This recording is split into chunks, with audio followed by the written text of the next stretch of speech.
હા, એ પેપર પર જ છે.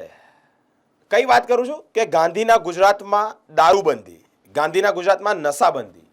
હવે આપણને બધાને ખબર છે કે દારૂબંધી અને નશાબંધી છે કે પછી દારૂની છૂટ છે અને નશાની છૂટ છે. આપણને સૌને ખબર છે. મકરપુરા વિસ્તાર નહીં, મકરપુરા પોલીસ સ્ટેશનના હદ વિસ્તાર. મિત્રો, ત્યાં નશાનું વેચાણ થાય છે.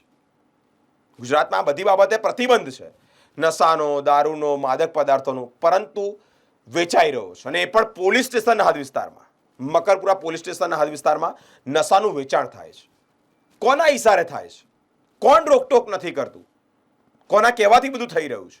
આ અનેક પ્રશ્નાર્થ છે અને આ જ પ્રશ્નાર્થને લઈને વિશાલભાઈ નામના એક કાર્યકર્તા છે, જેઓને યુવાનોની દયા આવી, જેઓને યુવાનોના ભવિષ્યની ચિંતા થઈ.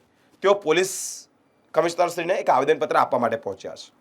આવેદનપત્ર યુવાનોને બચાવવા માટે, યુવાનોનું જીવન બચાવવા માટે. નશાનું વેચાણ કોના ઈશારે થાય છે, આ એક મોટો પ્રશ્નાર્થ છે. તેના પર કાર્યવાહી થવી જોઈએ તેવી માંગ સાથે મકરપુરા પોલીસ સ્ટેશનનો જે સ્ટાફ છે તેઓ પર પણ પ્રશ્નાર્થ ઉભા કરવામાં આવ્યા છે.